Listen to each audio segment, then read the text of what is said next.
Hello and welcome to The Grueling Truth. The Grueling Truth is powered by betting.net. Betting.net is your best bet for finding an online casino or sportsbook that's right for you. This is The Grueling Truth NASCAR Show. I'm your co-host, Joe Spillman, along with Steve Risley. The Grueling Truth NASCAR Show, where Steve talks and I mostly just listen. How was that one, Steve? That was pretty good, except I think more people probably wish you talked more than me because, I'm gonna give that. I'm gonna let you do a lot more talking tonight, and see what we can get a little bit better read on this. Yeah, no, I like listening to your point of view. We got a little bit to talk about tonight, Steve. We're going to recap Phoenix, talk a little bit about that race and penalties that came out of that race. A big win for a driver, second-year driver in the Cup Series this year. From Indiana. We're going to talk about next week's race a little bit at Atlanta. They got a new surface there at Atlanta. We're going to talk about that. Find out what progressive banking means a little bit. But before we get to that, I want to run through the Truck Series and the Xfinity Series, try to keep up with that a little bit. The trucks were off last week, but currently the top 5 in points in the truck race right now is Chandler Smith. He's in the first position, followed by Zane Smith, Tanner Gray, Ty Majeski, and Ben Rose. This past week in Phoenix, Noah Gragson won again, or I think it was in his first win of the season, actually. But that young man has finished in the top 5 all 4 races this year, with his lowest finish coming second. He has 2 second-place finishes, and he finally won a race this past week. He's on an incredible run. I think he's won, 4 out of the last 12 Xfinity races. So look to follow that name. He should be making a move up to the Top Series here in the next year or two. He's followed by Ty Gibbs, Austin Hill, Justin Allgaier, and AJ Allmendinger. I got phones dinging everywhere, Steve.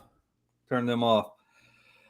So, Steve, before we get into talking about Phoenix, let's go over our picks from last week. Which I'll tell you, we absolutely. This won't take much time. No, it won't. We absolutely shit the bed on these picks, Steve. Hey, my goodness. So for the Phoenix race, you gave me 5 picks, and just to go over that again, you get 5 points for a first place finish and 2 points for a top 10 finish. And Steve, you came out of this week with absolutely no points. Your top 5 consisted of Larson, Harvick, Elliott, Kyle Busch, and Martin Truex. Harvick did finish 6th, though, so you were close. Yeah, well, I looking at my picks there, I had where did Harvick finish? 6th. He just said that, yeah. Truex, what? He hit the wall early, didn't he? Yeah. Truex, no, he blew a tire. And put him into the wall. Yep. Or 92 to go, he blew a tire. Yeah, and then Larson gave a scare to all of Hendrick because he popped an engine, although it turned out to be just a broken valve spring, which really is not a major concern. That happens quite frequently when you're running that high of RPM consistently. I say quite frequently, it's one of the bigger reasons why you got to shut an engine down or the engine gets let go for you. You're running on 7 cylinders instead of 8. So Elliott was running in the top 5 all day long until he comes in second place and goes out in 6th with a very bad pit stop. Don't know what the cause of that pit stop was. They never said. And I couldn't get a follow-up. Elliott never took to the mic for post-race discussion. And then he dropped back immediately to 16th and fought his way back a little bit, but decided to come in with 7 to go on the Eric Jones spin and put 4 for fresh tires on. By then, it had gone to a green-white checker, yep, I believe. And you can't make up on a track like the Phoenix, a 1 mile flat track. You're not going to make up those many laps in that short period of time. Did get it back to 11th. after I think like a 19th place restart. Right. He got it back to 11th, so led the Hendrick contingent. Interesting point, no Hendrick cars in the top 10 in this race. No, they None didn't do well this whatsoever. week. This was not a good week for them, but I think going to the new Phoenix track we'll talk about, there's going to be there's going to be a rebound there. Yeah. With this At progressive Atlanta. banking. Atlanta, yeah. Yep. And then Kyle Busch, I don't know what happened to Kyle Busch. I don't even. Kyle Busch didn't end up finishing too bad. Kyle Busch finished 7th. So, okay. So I had 2 in the top 10. Did that beat you, or did you kick my butt this week? Oh, I didn't score any points either, Steve. What? Yeah, no, I did. My picks. And you're giving me crap, and you didn't score any points either? That's right. Rednecks from Southern Indiana. Well, I tell you what, good golly, Miss Molly. So you probably think I'm a Democrat, don't you? No. I living out here in California. No. I thought at first, then I talked to you, and I realized you were not a Democrat. I spent 4 years working for Dan Quayle. The only driver we had different this week, Steve, was Denny Hamlin. So our top. Yeah, he didn't do anything either. No, he didn't. He didn't run a very good race. I think he finished 13th, I believe. He finished outside the top 10, but he was close to a top 10 finish. But he didn't have a good day either. It's just one of those things. You look at drivers, and NASCAR. They do power rankings. Just like any other sport, and you talk about dominant drivers, but you don't know. At the end of the day, there's 36 to 41 cars, 42 cars out there. Yeah. And like with Kyle Larson, all it takes is a valve spring, and you finish 35th instead of third. So, these power rankings and things like this, Joe, is much like the seedings in the NCAA basketball tournament. Right. They give you some reference, and they're right about 50% of the time on them. But let me tell you, right now, the next 2 days, you're going to see upsets left and right. You're not likely to see a 1 get beat by a 16, but you're going to see upsets all throughout the next 4 days, actually. The Thursday, Friday, then Saturday and Sunday again. And I guarantee you the top 16 seeds will not make it to the Sweet 16. No. It's the same here in NASCAR. You don't know. These cars are so even and so unknown right now is the thing. And I'll use this right now. I was listening to the race, and of course it was broadcast by Fox, and they had Danica Patrick along with Clint Boyer in the booth. And Danica actually made a really intelligent comment. She said, these cars right now are like you can actually come in with a 26th place car, have the crew chief or the pit crew make one minor adjustment accidentally or intentionally, but turn it into a 5th place car with just one adjustment. And they might not even know what that adjustment is until they get back out there and say, well, I just gave it a half more wedge or did something, gave it a half turn. And all of a sudden that car just dials in and it's running like a rocket ship. And that's what's happened many a time. But these cars are just so unknown. And I think that's why, like me, I keep going to the proven veterans, figuring they can figure this car out faster than anybody.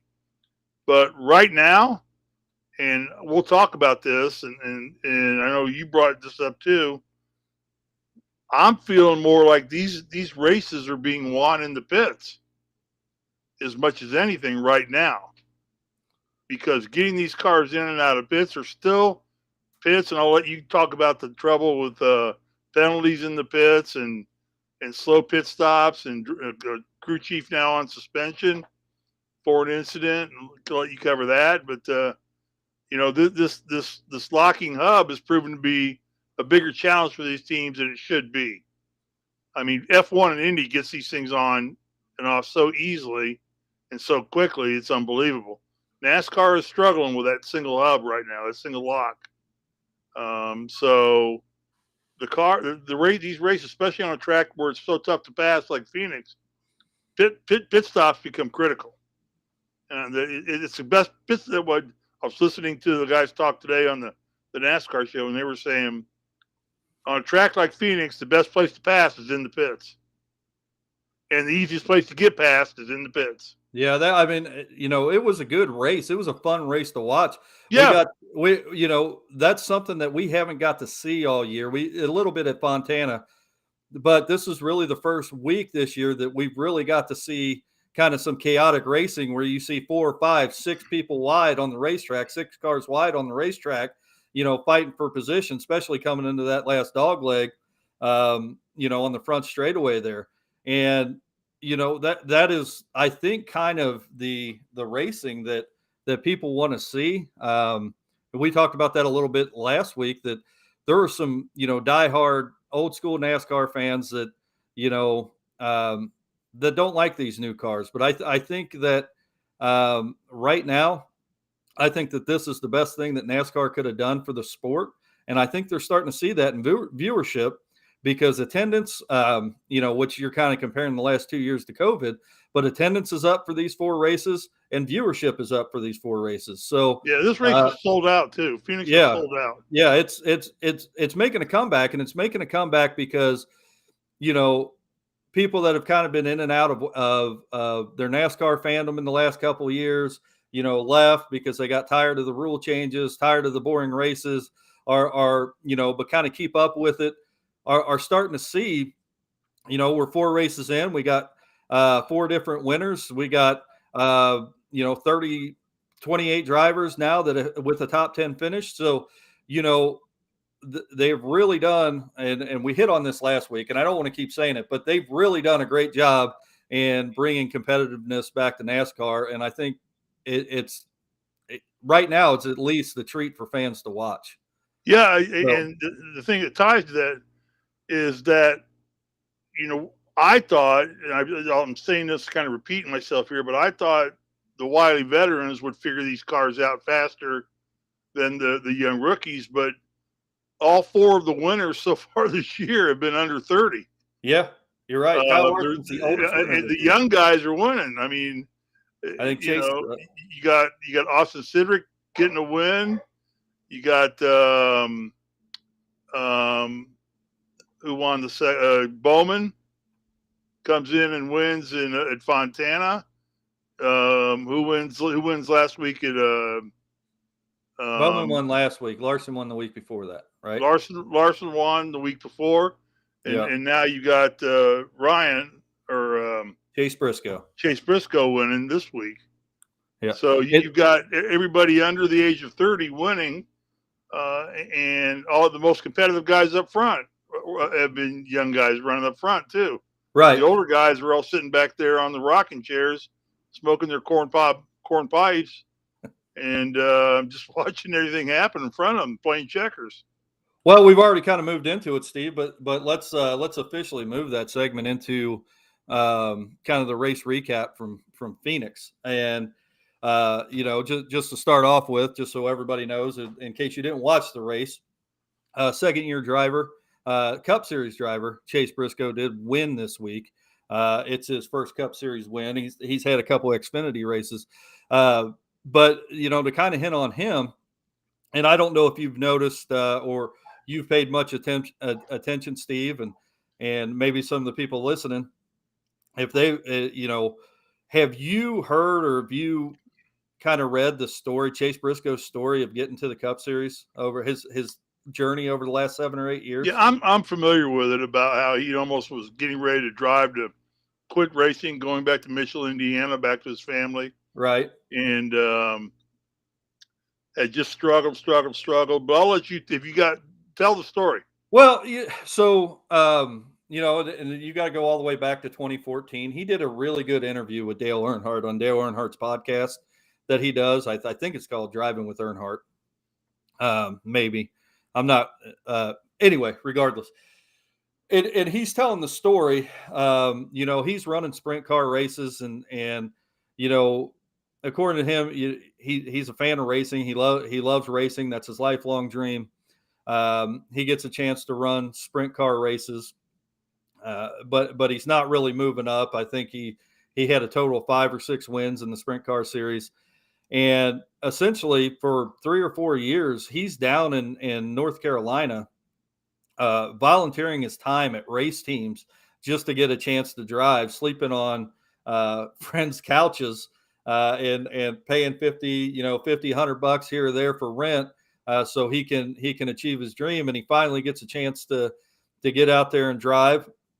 I think was it in the Truck Series the Truck Series Xfinity Series? He drove for Keselowski. They ended up folding that team after a year. And you're right. He was ready to move back home to Indiana. He had actually called his mom and said, Mom, I'm done with this. I'm coming back home. And then it wasn't a couple days later, he got the call, got a chance of it. And this is last year, 2021.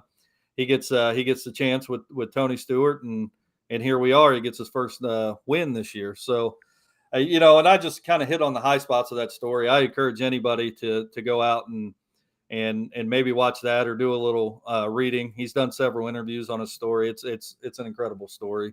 So, the interesting part about that, to close it out, is Tony Stewart was his boyhood idol. Right. Both from Southern Indiana. Tony's from Columbus, actually Rushville, Indiana, but lives in Columbus now, or has a home in Columbus. Well, and a farm and a ranch. His race team's based out of Columbus. He has a home in Columbus that's on the market for $30 million right now. It's probably that big. Yeah, and it's listed on Facebook. And anybody that wants to go look at the pictures of that thing, they should look at that massive log cabin. It puts the Dutton log cabin to shame. There you go. But I'm sure the Duttons still own more property up there in Yellowstone. Probably. And anyway, and then he gets a chance to drive the 14 car, he said, and that's of course that number is an embellishment to AJ Foyt, who was Tony Stewart's hero. Right. That's why, when Tony formed Stewart Haas Racing, he went to somebody else had the 14, and he went and bought the 14 number because he had lost the 20 to Joe Gibbs, retained the 20 car, the number. And so when Tony formed his own team, first thing he did was track down who had the 14 car number and bought that number from him. And then Tony, won a championship in the 14 car, and that number has been symbolic as a tribute to AJ Foyt. So, yeah, it's an interesting, fun story to tell. And I'm sure NASCAR is chock full of all those. Someday it'll be on NASCAR Legends. Probably. You're probably how that right. all started. But anyway, back to the race. Moving on from him, Ross Chastain finishes with another top 5 this week and in second place. And he's running for Trackhouse Racing. Yeah, right? Trackhouse Racing, which another new team. It's a new team. Kind of new. Pretty much the old Ganassi. Right. Kind of new team, but it is a smaller team, and Ross Chastain's been right there. I think last week he had a stage win, the second stage win at Las Vegas. He finished the second this week. I think he's really a driver that we should probably start watching out for as well. So, just to kind of hit on what you were saying with the younger guys right now, the younger guys are absolutely tearing it up. Talk about Ross Chastain. We've already talked about Kyle Larson, Chase Elliott, who's finished just outside of the top 10 this week. But, it really hits home to the point that you were making earlier about these cars. And basically every week right now, I don't want to call it a crapshoot, but it doesn't matter if you have followed this sport for the last 30 years or you're a first time, this is your first year getting into NASCAR. Nobody knows what's going on right now, and anybody can win these races. And I think that that's why your point about pits and what's going on in the pits right now is so pivotal. I can't say pivotal in these races because I really think that the drivers are all kind of, at least, you think about the top 10, top 15 drivers in NASCAR right now. I think they're kind of on an even playing field with these cars. And the pit crews are what's winning the races for the drivers right now. So I think as the drivers get a better handle on the vehicles, and I could be absolutely wrong about this, I'm just speculating, but when they get a better handle on these vehicles and know how they're going to handle on every track, I think that, it'll kind of go back to the norm of what we've seen. Yeah, you still have to have a great pit crew. They still have to do their job. You still want to shave them seconds off wherever you can. But I think that that's why we're seeing them have such an impact on the races right now. What do you think? No, I agree entirely. I think it's just a lack of knowledge of the cars. Young guys will tend to be a little bit more aggressive, a little bit after, but it's definitely how your pit crews are training and what your pit crews are doing. Because as we said at the beginning of the show, the easiest way to pass cars is in the pits, and the easiest way to get past is in the pits. Especially right now when these are so much unknown about these cars. I think as they start the second go round, and of course they'll come back to Phoenix at the end of the year to crown a champion.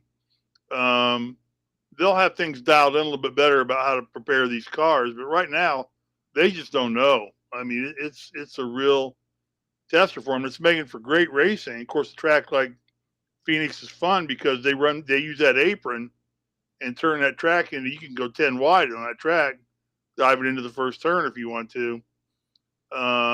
It's fun to watch too. It's fun to watch, but you got to come back up on the track at some point in time because that apron runs out halfway through the turn, and you got to bounce back up there, and then it's it's helter skelter, and you got to find a hole to get into. So I thought Chase Elliott, and I think you said this on last week's show, that Chase Elliott is really good at doing that. And yeah, I kind of watched him this week, and he is. But you know what? He really slammed off that track down on the apron a couple times. That a couple times I was like, he might want to watch that. He can get in trouble doing that, but it worked out for him. It never. He really wasn't the only one doing it too. The thing about that was a year ago or 2 years ago when Elliott won the championship. He won it at Phoenix. He was the only one diving down that low and passing cars left and right. Now they've all figured it out. Elliott's taught them how to do that, and they all go down there now. And it kind of took that advantage away from a lot of drivers to where if you're not willing to go down there, you're probably going to get passed by some of the faster cars because it's a shorter way around the track. And you want to find the fastest and shortest way around that track. Yeah, they had the final race at Homestead for I don't know how many years in a row. Yeah, but since they started the chase. Yeah, Homestead. It's only Homestead and Phoenix, only two tracks. Right. I always thought they should end it at Daytona. Start the season at Daytona and end the season at Daytona. Yeah, I would like their hometown. I would like them to go to a kind of races are going to draw what they draw anyway, but I would like to see it at a different track every year, more like a lottery. But that's my opinion. But I mean, Phoenix is a great place to have a last race. It's an exciting race to watch. We talked about it a little bit last week. I think you get kind of the best of both worlds. You get the speeds, not quite up to what you have at 1.5 mile tracks, but they're certainly more than half-mile tracks. But you kind of have the racing dynamics of a small track. So I think you get the best of both worlds, and it turns out to be an exciting race, in my opinion. But talking about the pits and how much of an impact that they have played with this year's races, Corey LaJoie hit the wall. Tire came off in the race, and I think it was lap 46. It was early in the race, actually. It was lap 46. I have it written down. But tire comes off. He hits the wall. And, of course, NASCAR has been enforcing penalties for tires coming off this year if they determined that it was because that single wheel lug nut wasn't tightened down. And I guess NASCAR has determined that. And Corey LaJoie's crew chief, Ryan Sparks, has been suspended for 4 races, which, Steve, I think is a pretty harsh penalty coming from NASCAR, considering that I don't think that there is a crew chief on pit road that wants anybody on their pit crew not tightening down that single wheel lug nut. What do you think? No, I agree. But I think this is not a new thing on this single wheel lug nut. They've had plenty of time to practice, and I watch an extensive amount of F1. Actually, I'm watching a great series on Netflix about F1 racing. It's in its fourth season now. They basically go team by team and see how it talks about everything but the races, the behind the scenes thing you never see with F1. And of course, I grew up in Indianapolis with IndyCar. They've had single locks forever. Matter of fact, it's all they've ever had as far as I can remember. And they got it down to a science. I mean, this is just something that the teams have got to practice on. They've got to just figure it out. So if it's a mistake that's been determined by, a screw or error, for lack of a better term, you get screwed and you lose your pit chief for your crew chief for so it is what it is. I mean, it looked to me like that wheel came apart because it looked like it was in shambles when he was going down the track. But that may be because he hit the wall too. He did. So he could have just torn the wheel up after he hit it. If you go back and watch the wheel actually came loose. Yeah, the wheel comes loose, and then I think it broke that tire or that wheel apart. Yeah. But I think that it probably came loose because the lug nut wasn't tightened down. It's another case of the unknowns.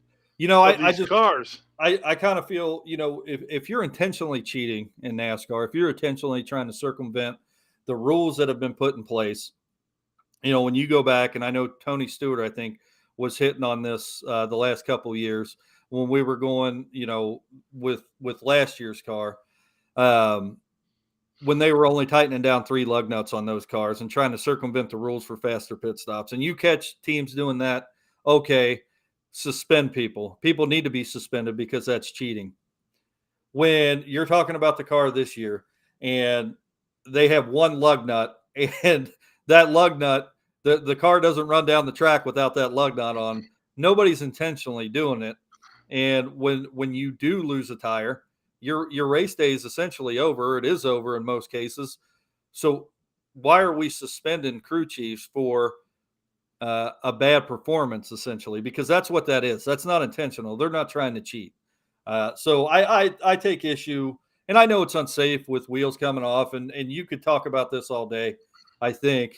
But at the end of the day, you're suspending a crew chief for his, and there was a couple pit crew members that got suspended out of that as well.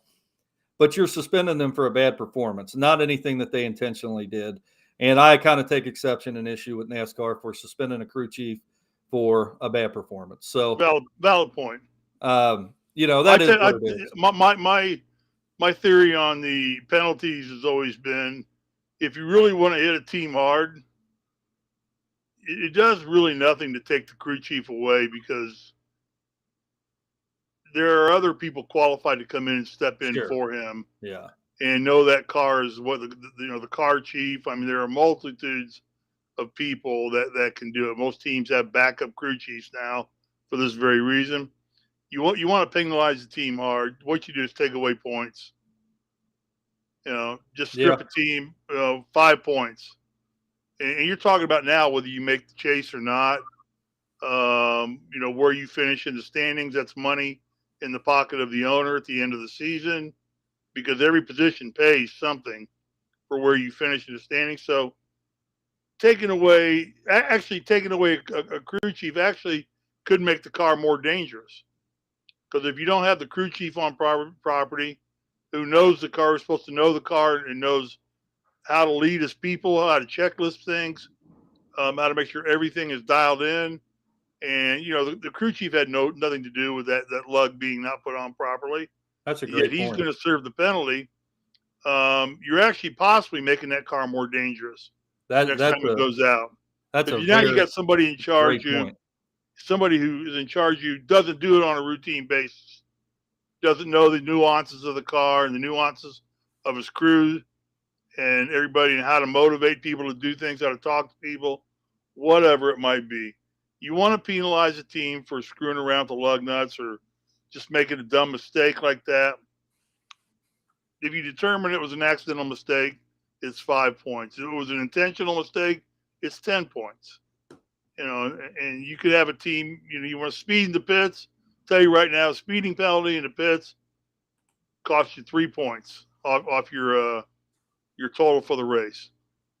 You get caught twice, it's 10 points the second time. And like I said, I'm all for, if you're intentionally cheating, sure, NASCAR needs to drop the hammer. There's no place for that.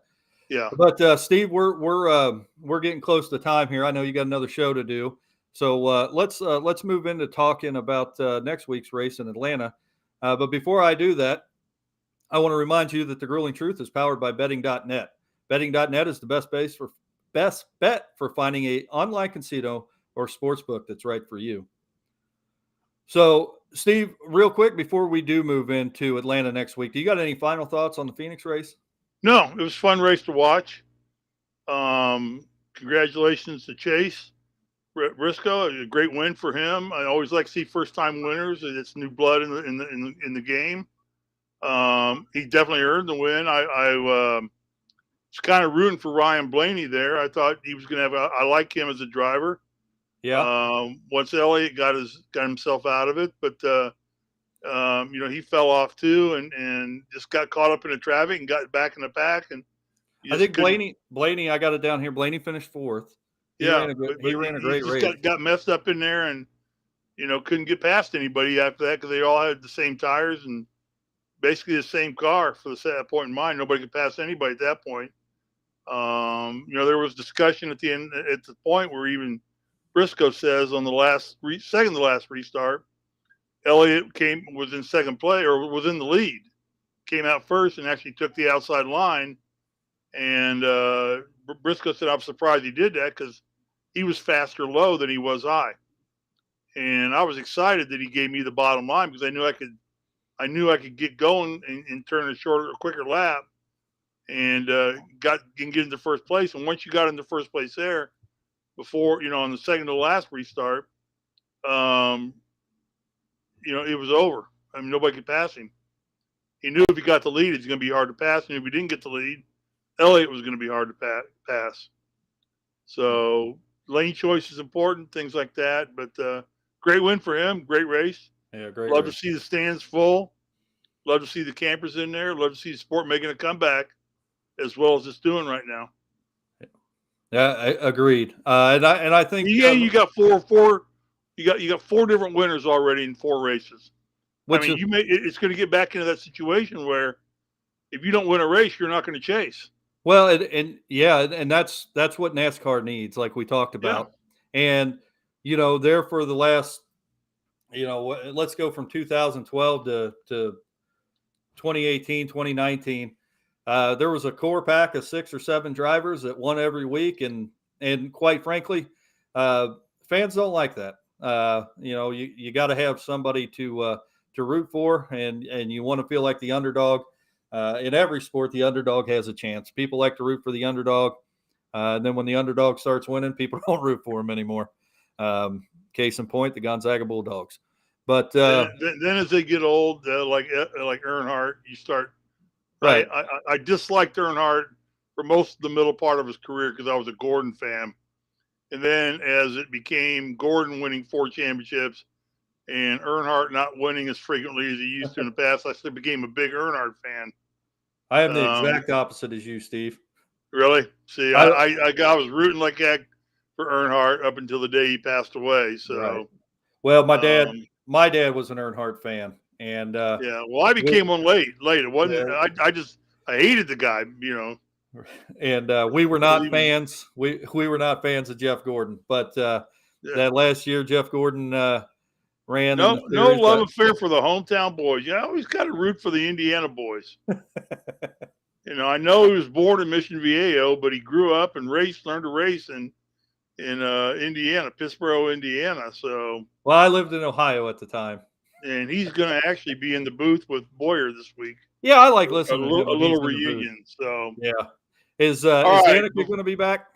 No, I don't. They don't have her back. They don't have her back this week, so I don't know if she's going to. I thought she did okay, honestly. Steve, we have a comment here from Chris. Said NASCAR killed me with when Dale Sr. died, and now my love is back watching Joey Logano. And I've learned to like Logano. I didn't like Logano because he was a snot-nosed little rich kid coming in from the north when he first came out. But now I tell you what, I'm a Logano fan. Matter of fact, he's in my top 5 to win this week. So I agree with Chris. I know exactly where I was. I was actually, the Daytona 500 was on, watched the race, saw the accident. Later that day, the Pacers were playing the Lakers down at Conseco Fieldhouse. Back then it was Conseco. Now it's Gamebridge Fieldhouse. And we went to the race. And about halfway through we went to the race. We went to the Pacer game. Halfway through the game, they announced that Earnhardt had passed away. And I was crying. I mean, I was in tears. And I grabbed my wife and I said, let's go. I can't sit here anymore. Yeah, we actually got up and left the game at halftime. We had eight people that pitched in and bought a box.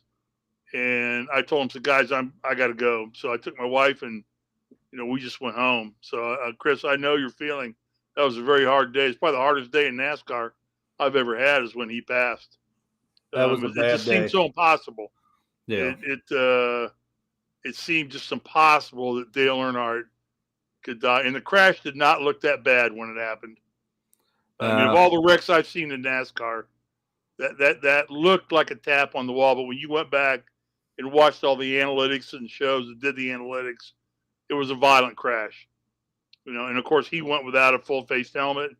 He rode his seat in a way that it rubbed the straps on the harness, the 5-point harness. The stuff was frayed. He was part of his own demise. The way he sat in the car and everything, and it was a confluence of 5 or 6 or 7 things coming together at the one point. I think he was the last driver to wear an open face helmet. Yeah, there were no Hans devices back then. But because of him, that incident, we all know the story of how safe NASCAR has become. Yeah, no deaths since Dale's death. Yeah, that was a bad day. That's a major sacrifice to make the call that. And Chris, thanks for your comment very much. It was a tough day. Wrap it up here with we got to talk about Atlanta. Let's talk about Atlanta. A couple points. We got to make our picks. Yeah, I'm gonna let you hit on it. You got another show to do. No, that's okay. We got time. I'm not worried about that. So we're moving to Atlanta next week, which, as you know, Steve, Atlanta is a brand new track essentially. It's repaved, it's rebanked. They have what they call progressive banking there, which, as you know, and we talked about this a little bit, the banking gets steeper as the higher you get up on the bank. If anybody was wondering what progressive banking meant. So do you want to run high and go faster, or do you want to run low and go the shorter way around the track? What I think we're going to get, and we hit on this, or I hit on this earlier, is when we talk about Phoenix this past week, we kind of got a hybrid between a 1.5 mile and a half-mile track, to where you kind of get the best of both worlds. Well, this week, I think we're going to have that again with the new Atlanta track, but I think we're going to have a hybrid between a 1.5 mile and a 2 mile, 2.5 mile track. I think, and I'm just guessing because we haven't seen it, but if I was willing to bet, I'm going to bet that Atlanta runs more like a super speedway this week and a 1.5 miles. We've been talking to Chris, and Chris just wrote down he's in Atlanta. He's from Atlanta, or he's in Atlanta now. I think it's raining in Atlanta right now, last I saw. You going to the race, weather, Chris? But, it'll clear out. But my understanding is from what I've read and watched on the NASCAR show on Fox, they're telling people to expect a lot of the same characteristics now that you get at Daytona and Talladega. That the way they bank this track, is because those tracks are progressively banked as well. And if you've ever seen guys try to climb up to the top of Daytona, it's virtually tough to do. It's very hard to do. To get up, because the bank, it just keeps getting steeper and steeper and steeper. Here's my hand. I'm a weather girl. So it just goes up and up and up. So, but So they say you're going to see some incredible speeds. It's a 2-mile track, and you're going to see more pack racing than you've ever seen there. And it's going to be a lot of fun. So, and we all love the hot super speedways. Yeah, I'm looking forward. Well, I look forward every week to the race, but yeah, I'm kind of looking forward to what Atlanta is going to bring. I think that a track like this, from what I've heard, and we don't know much about it because you got a new car on a new track. Yeah, and you want to talk about a confluence of anything can happen now, because you have not put this car on a track like that. There was about 3 cars that did tire testing when they earlier in the year before the season started. I think they allowed 3 cars on the track to test tires for Atlanta since it's new, but it's a brand new track. So the pavement's going to be completely different for them. The progressive banking is just going to make it faster. And Atlanta's always been a fast track to begin with. You're going to hit super speedway speeds. And when you talk about super speedway speeds, one thing to look for this week is definitely watch out for that big wreck that's going to take out half the field. It's an unknown quantity and cost you money because all your picks are going to be wiped out in one swoop there.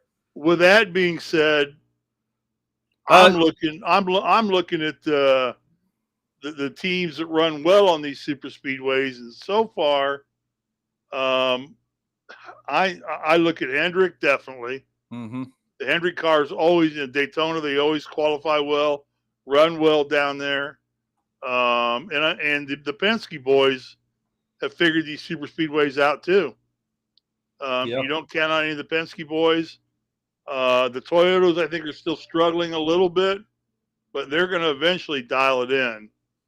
But you got some of the Toyota boys, certainly Logano, Kyle Busch, some guys that can really run these super speedways. So I'm looking at but again, you hit it on the head.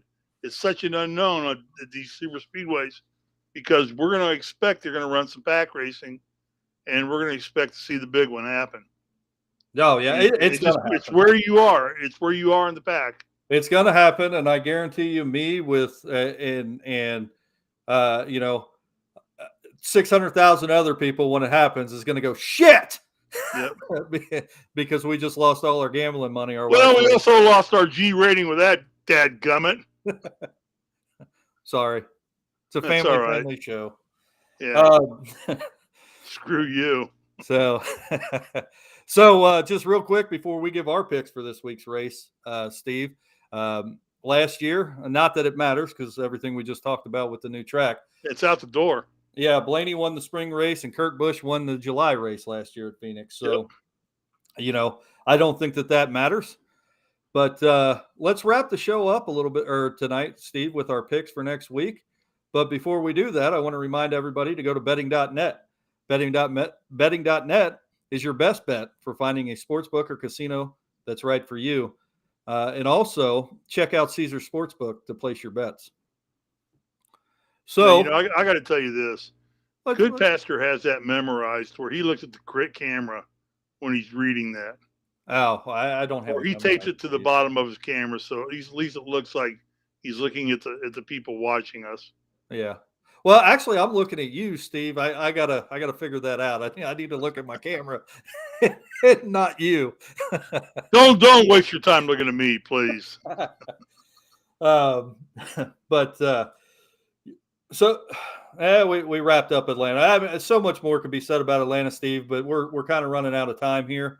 So let me hear your picks. Well, I went first last time. Come on, you always got to go first. I'm using the Mike Goodpastor rules of pick'em. I'm a student of his on the pick'em show.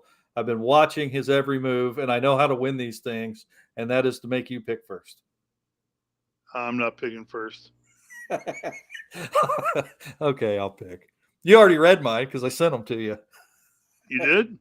Yeah. I didn't read that part. All right. I'm going to hit on, or I'm just going to agree with what you said. Kind of talking about Atlanta, those being out the window. So I'm going to look at veterans. I'm going to look at people who historically do well at the super speedway tracks. So my 5 picks for this week are going to be Kyle Larson, because like every week, Kyle Larson just had a bad day last week. If he didn't, he's in the top 5. He doesn't blow a valve spring. He's in the top 5 last week. He's going to be probably in the top 5 every week of mine until he gives me a reason not to be in the top 5.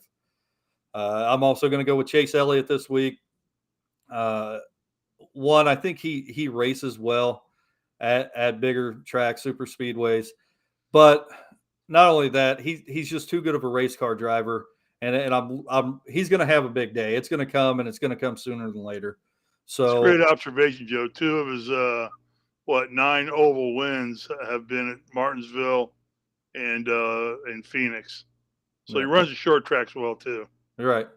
He's got a grandfather clock. Do you have a grandfather clock? No. No. Okay. I think I got a grandmother clock. Okay. Move on. And then I'm going to go with this week's winner, Chase Briscoe. I'm going to put him in my top 5 this week. He's been consistently up there. He ran well the week before. He's run a great season. I'm not real sure where he's at in points right now. He's second in points right now. So,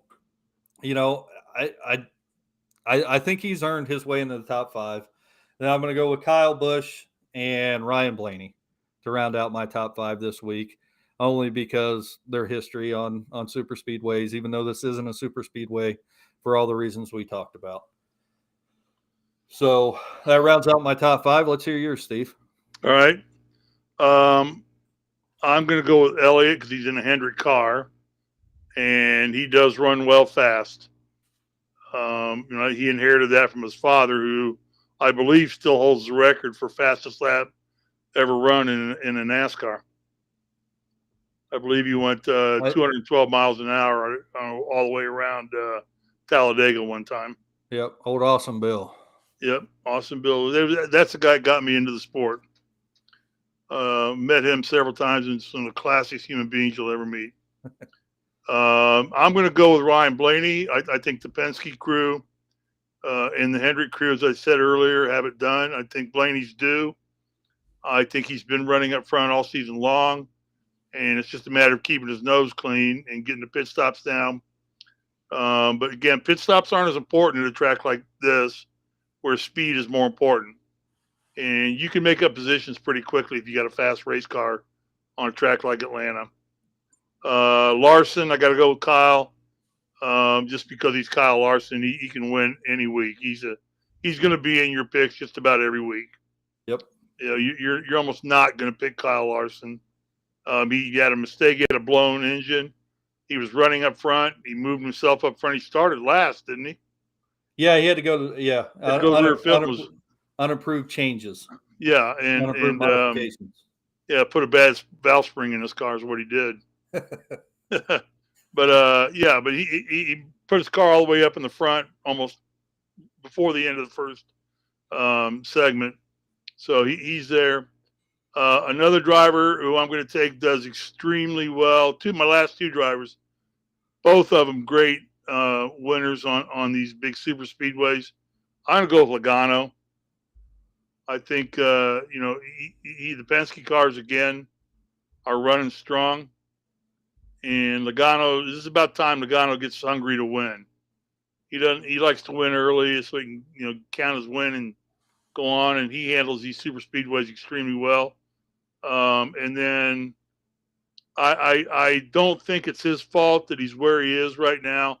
I think he's a guy that can break out on any time. My 5th pick is, it's the lone Toyota. But I think Denny Hamlin is a super speedway driver. He's won Daytona 3 times. And he has the moxie to drive on tracks like this. I'm sure he's very frustrated and looking for a win. And there's another car really like Larson that you just got to look at almost every race and say Hamlin's going to be somewhere. No, I agree. Those are great picks. Yeah, if Hamlin doesn't get taken out in a wreck or something like that, he's a threat, and this is a perfect track for him. These guys that have had great experience on the super speedways and the fast tracks, it's going to be an advantage to them. And so my picks again: Elliott, Blaney, Larson, Logano, and Hamlin. And I think I'm going to kick your butt this week. You might. Why don't you go to betting.net and put a bet on it? On your bets? On my bets. Okay. I will. I would do it, but I don't gamble. Yeah, I'm far too materialistic to gamble. I'll tell you what. I need a new set of golf clubs rather than losing $1,000 to Caesar Sportsbook. Those are good picks, Steve. I think you're going to do well. I think you can interchange any of those drivers. Logano was actually in my top 5. I took him out for Briscoe. I think I'm secretly, well, it's not even a secret. I'm becoming a fan of that young man. And Briscoe's a one-shot wonder right now. Maybe. I don't think he'll win again this year. But he got his win. Hey, he got his win. I hope you're wrong. And he's in the playoffs. He's in the playoffs. But I think Briscoe's a one-shot hit. Let's wrap up the show, Steve, with the top 5 in points right now as it currently sits. We'll do the top 10. I think we got time for that. Kyle Larson's leading the series right now with 126 points, tied with Chase Briscoe with 126 points. So they're actually tied for first right now. In third place is Austin Cindric with 116, followed by Alex Bowman in the fourth place with 109 points. Fifth place is Joey Logano right now with 136. Sixth place, Kyle Busch with 132. Seventh place, Chase Elliott, 131. Eighth place, Eric Amarola, 122. Ninth place, Ryan Blaney, 118. Tyler Reddick rounds out the top 10 with 114 points, but everybody's close. I mean, the top 25 positions are still within 100 points of each other. Yeah, it's too early to worry about points. It's too early to worry about points. Yeah. Any final thoughts, Steve? No, I think so far the racing's been really good. The car's proven itself. I love the fact that the cars can bang on the track. They don't tear up until you just mash them into a wall. You can scrape the wall. The tires don't cut the minute you scrape a wall. I think the car's doing what it's supposed to do. Allow for more rubbing and racing. I think you're getting that. I like the bump draft in his back. You can, get a push. You can push people out of your way, push them to the front and move them. I think the car is still the star right now, as far as I'm concerned.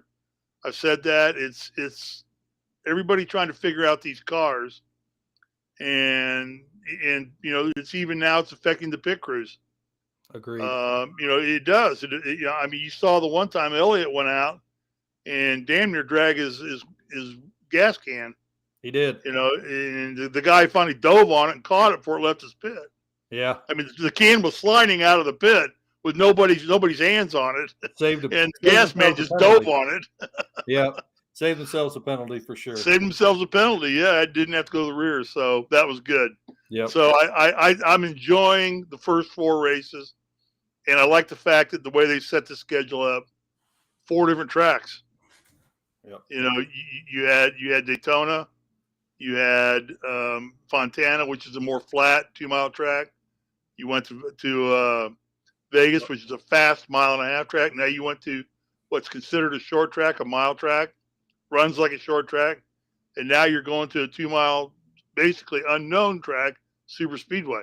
You're right, because of the progressive banking in it now. So it'll be different another races. It's another unpredictable. We can make our picks, but it's a crapshoot right now because it's not known. Nothing's known right now with this new car. Good job, NASCAR, for taking the time to develop this next gen car, getting it right, and everybody will settle into this car shortly. Well, Steve, right now we'll be back next week on Wednesday at 7:30 or 7 o'clock, 7 p.m. That is subject to change because March Madness is going on. I hope I see everybody back here next week at 7 o'clock to talk about the exciting race we're about to watch on Sunday. So, Steve, I guess I'll see you next week. Very good. All right. Have a good night, everybody.